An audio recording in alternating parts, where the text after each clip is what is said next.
நண்பர்கள் அனைவருக்குமா அன்பார்ந்த வணக்கங்க. இன்றைய பதிவில் ஜெர்சியில் ஒரு கன்று மாடுங்க, அதுவும் கிடாரி கன்று மாடு. இன்றைக்கி காலையில் தான் கன்று ஈன்ற மாடுங்க. நல்ல குவாலிட்டியான மாடுங்க, தலைச்சங்கிடாரி தான். ரெடி கறவையில் விற்பனைக்கு வந்திருக்குது. கம்மி பட்ஜெட்லாங்க விற்பனைக்கு வந்திருக்குது. இந்த மாடு கன்று எந்த ஊர்லேருந்து விற்பனைக்கு வந்திருக்குது, இதனுடைய கறவை திறன் எவ்வளோ, விலை நிலவரம் எல்லாமே தெளிவாக பார்க்கலாம். கலரு பாருங்கள், நல்லா சூப்பரான கலரு, தலைச்சங்கிடாரி தான், நல்ல மடி செட்டில் இருக்குதுங்க. இன்றைக்கி காலையில் தான் கன்று ஈன்றுருக்குதுங்க, அதுவும் கிடாரி கன்று தான் ஈன்றுருக்குது. தாராளமாக ஒரு 10 to 11 லிட்டர் தாராளமாக கறவை சொல்லி கொடுக்கலாம் சொல்லியிருக்காங்க. மதுரை மாவட்டம் மேலூர் பக்கத்துலேருந்து விற்பனைக்கு வந்திருக்குது. தமிழ்நாடு பூரா டிரான்ஸ்போர்ட் வசதி உண்டு. நேரில் வாங்க, மாட்டிங்கண்ணி நேரில் வந்து பார்த்து செக் பண்ணியே ஓட்டிகிட்டு போய்க்குங்க. எல்லா கிளைமேட்டும் அடாப்ட் பண்ணிக்கும். ஆண் பெண் யார் வேணாலும் பிடிச்சிக்கலாம். அதே மாதிரி மாட்டு கண்ணுக்கு ரெண்டுக்கும் சுழிலாம் எதுவும் இல்லை, சுழி சுத்தமான மாடு கண்ணு அப்படின்னு தான் சொல்லியிருக்காங்க. நல்ல தெளிவான கிடாரியாக இருக்குதுங்க. நல்ல கறவைத்திறன் எதிர்பார்க்கலாம்.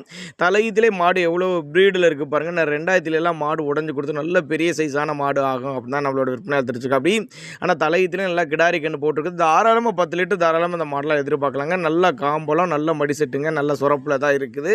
ரெடி கறவையில் இருக்குது. தேவைப்படும் நபர்கள் மட்டும் தாராளமாக கான்டாக்ட் பண்ணுங்கள். கட்டுத்துறைக்கு ஏற்ற கிடாரிங்க, நல்ல லட்சணமான கிடாரியாக இருக்குதுங்க. நல்ல கறவை எதிர்பார்க்கலாம். தேவைப்படும் நபர்கள் மட்டும் தாராளமாக அவரோட கான்டாக்ட் நம்பர் டிஸ்பிளே கொடுத்துருங்க, தொடர்பு கொள்ளுங்க.